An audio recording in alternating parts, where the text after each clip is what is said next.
God, you're a great God, and we're here to worship you and you alone. I pray that your angels would come down here today. We'd be in a great presence of you.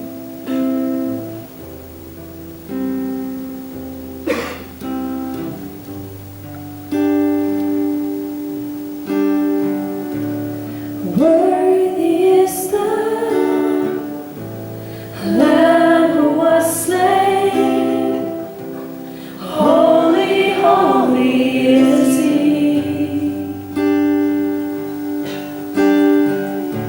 And sing a new song to Him who sits on heaven's mercy seat.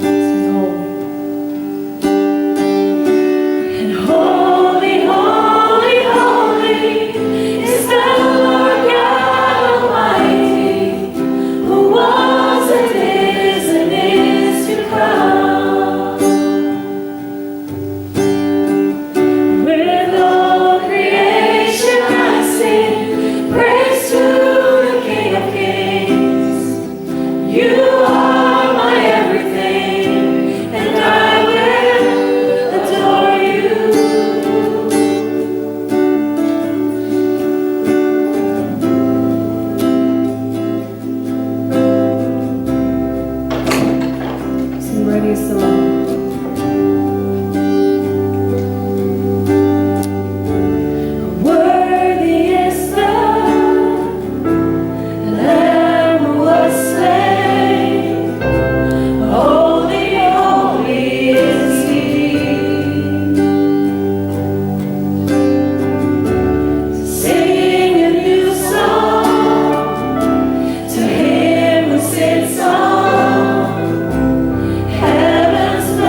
rest of words that will bless your heart.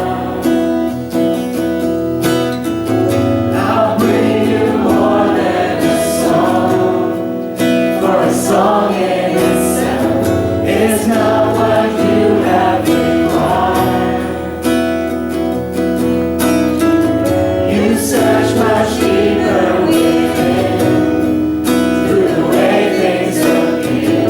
You're looking into my heart. I'm coming back to the heart of worship, and it's all about you. It's all about you, Jesus. I'm sorry, Lord, for the things that I've made. When it's all about you, it's all about you, Jesus.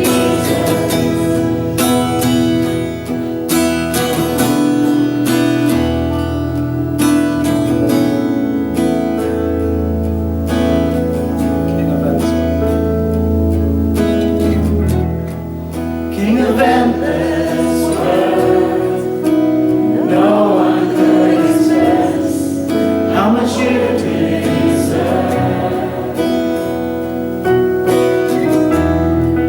Though I'm weak and poor, all I have is yours, every single breath.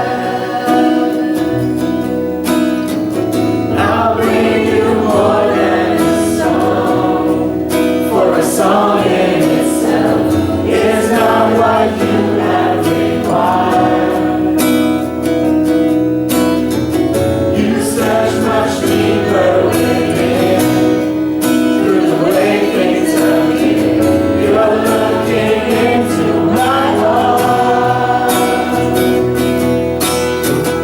I'm coming back to the heart of worship, and it's all about you. It's all about you, Jesus.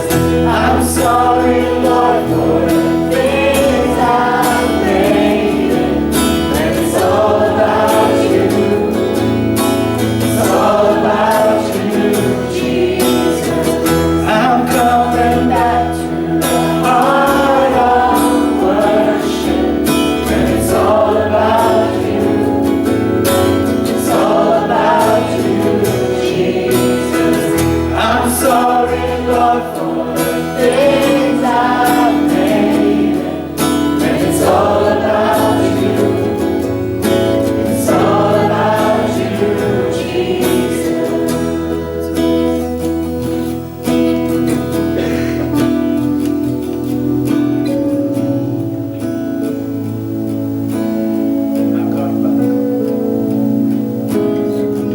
I'm coming back to the heart of worship, and it's all about you. It's all about you, Jesus. I'm sorry, Lord, for the things I've made, and it's all about you. It's all about you, Jesus.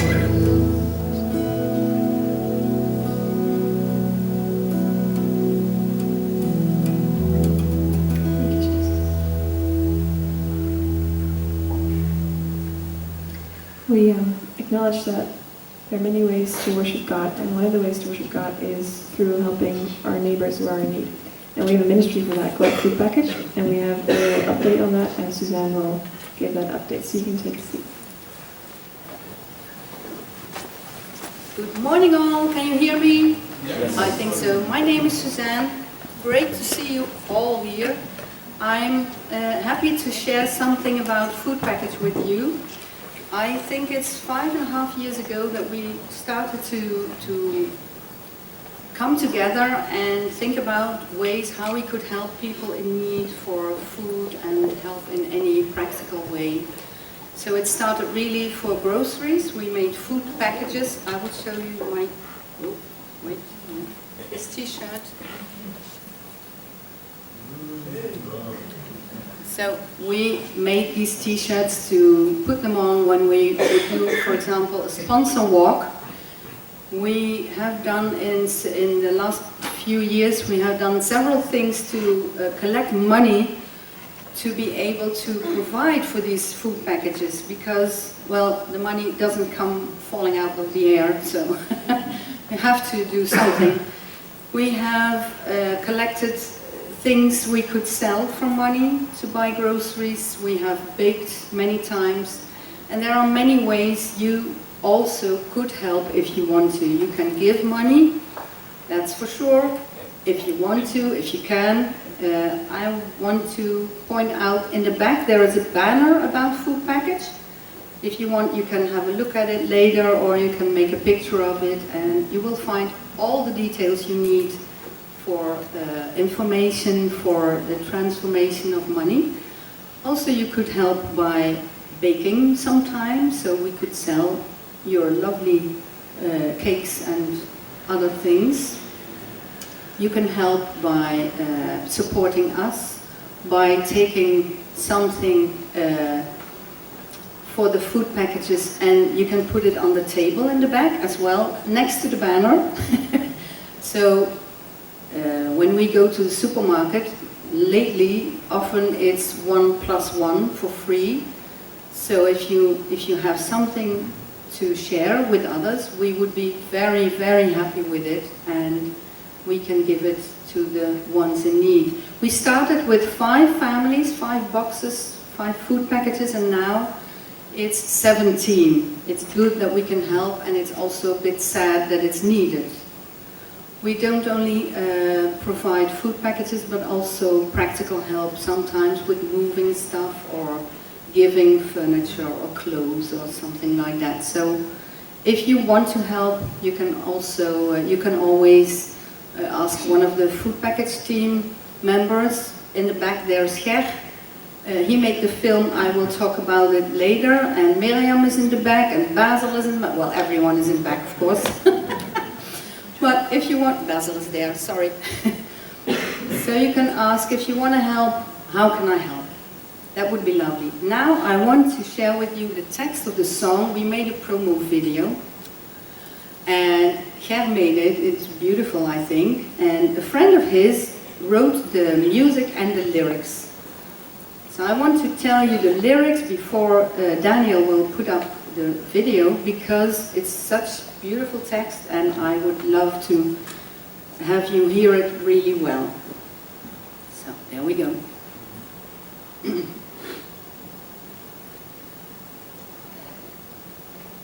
It's called Belong. Text and music by Rick Lustenhauer. Saw a guy sitting down on the corner last night in the middle of the pouring rain. And as I passed him by, I asked, "Are you okay?" He said, "Brother, I'll be fine one day." 'Cause I believe and I trust in the man upstairs to provide me with all I need. I've been blind for so long, but now I can see there is love in this world for me. And he said, "Oh, I've been running from myself for too long, and I just want to move along." Well, the Lord must have led me to find you here and help you any way I can. You see, the group I'm with will share most anything, as we are all part of God's plan. And he said, "Oh, I've been moving back and forth for too long. I just wanted to belong. Your faith was tested. Now you're here, and we'll come running when it's too hard to be strong. As often as you need it, there is love and friendship. Make a right for every wrong. And you have somewhere you belong." We've been going through a series called There's No Place Too Far, looking that there truly is no place that's too far for the love of God and the story of Jesus to reach and to change. And that's not just talking about distances, but also every type of person, every sphere of society. And so we've been looking at places that are found in the New Testament part of the Bible and the types of people that the good news affected. So we started with Jerusalem, and we saw that the good news is meant to travel beyond our own little circle, beyond our borders, beyond our comfort zone. We looked at the city of Damascus and saw how the good news is for haters, for people who are so against Jesus, because in the good news there's radical forgiveness even for enemies of the truth. Last week we looked at Pisidian Antioch and saw that the good news is also for the persecuted, the ones who face that persecution, because there's the promise of resurrection, the promise of Jesus' judgment to put everything right. That's in the story of the gospel. And today, we're going to look at Lystra, and that the good news is for flip-floppers. Last week we saw that Paul was stoned in the city of Lystra. He had been through Pisidian Antioch first, traveled to Iconium, got to Lystra, and then some people from Pisidian Antioch and Iconium came down and turned a crowd against them and caused him to be stoned in the city of Lystra, where Timothy, one of his co-workers, was from. But there's more to that story, so I wanted to give you just a little bit more to the story. Paul and Barnabas had entered the city of Lystra and had healed a man in the power of Jesus Christ, and the people were amazed at this. And so they actually started to try to worship Paul and Barnabas. And they equated them with these Greek and Roman gods. In Greek it's Hermes and Zeus. In the Roman gods it was Mercury and Jupiter. The idea is that one of them is the messenger of the gods, and then the other one is like the important god. Paul was seen as the messenger, probably because he talked a lot. He was the biggest talker, so it's like, oh, you're the messenger. And Barnabas, who was likely a little older, then was more regal, so like, oh, well, you're the head guy.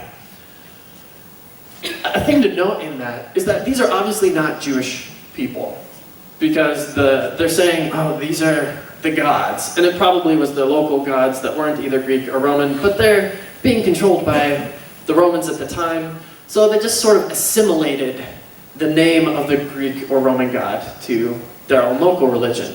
Some of you have probably seen that happen with Christianity in other parts of the world. They're like, oh, Jesus, we'll take the name of Jesus, but we'll put it to our old system of belief. That happens, and is not Christianity. So just because someone may use the term Christian or Jesus, look if it's actually the real faith that's mentioned in the Bible. But from that we already start to see these people are kind of willing to change their minds to fit what happens. So they're trying to worship Paul and Barnabas. And Paul's like, no!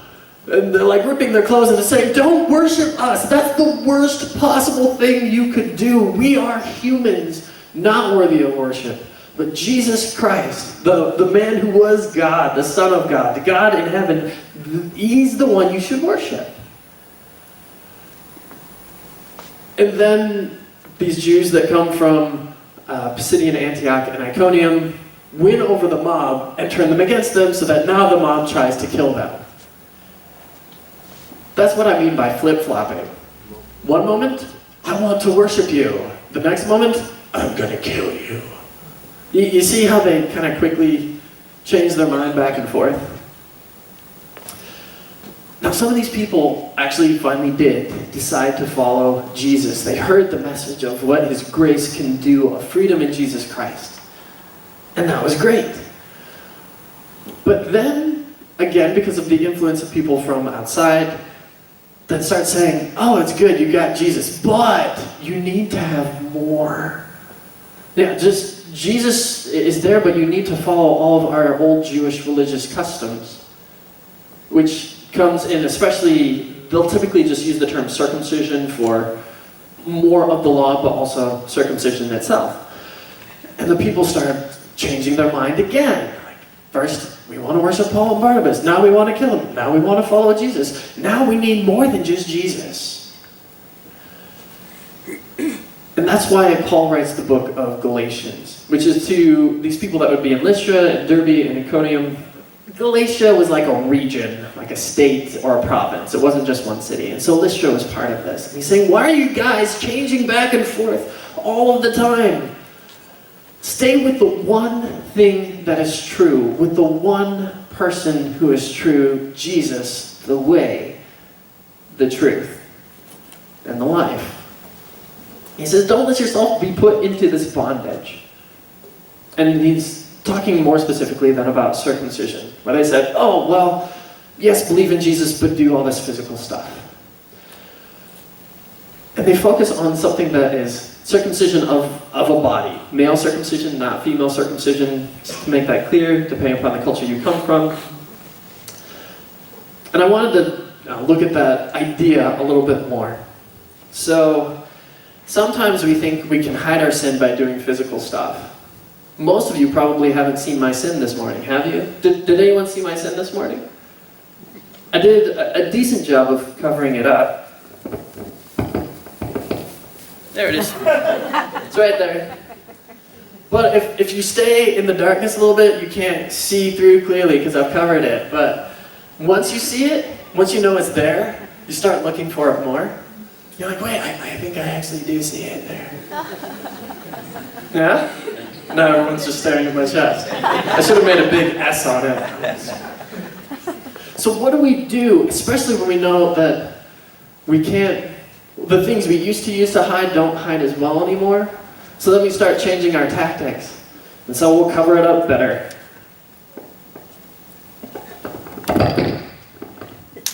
This straight up wool, see through that.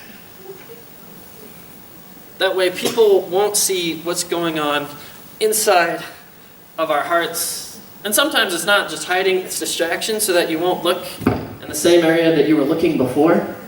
I normally don't wear glasses. And someone today saw glasses. Oh wow, and they're looking at my glasses. They're not looking at my sin because it's something different. And we try to hide that way. And Paul says that's not what the gospel is like.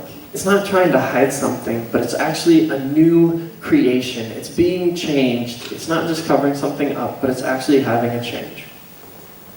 And as you look through the video on Galatians, that's something that you'll see. One last quick comment though. That idea of us trying to do outward physical things and instead of the inward change sometimes makes people think, well, the outward is then what's very public and the inward is very private. So this inward spiritual change is something that we need to keep private. Don't talk about your faith. I don't think that's right. Think about circumcision. Yes, it's outward, but it's not something you go around seeing all the time. I mean, let's be real, right? I mean, you can't tell. You don't walk up to someone and be like, yep, you look circumcised. I can totally tell. See, sometimes we do outward things or we do physical actions, but they're still hidden, honestly. And those are what we do that are more private. But if you truly changed, then the things that we'll see in the book of Galatians, love, joy, peace, patience, kindness, goodness, faithfulness, gentleness, self-control, those things don't hide. So if you're truly changed on the inside, that actually does become very public. Doesn't have to be public in an annoying way, but it becomes very public when you truly live with joy, when you truly live with love.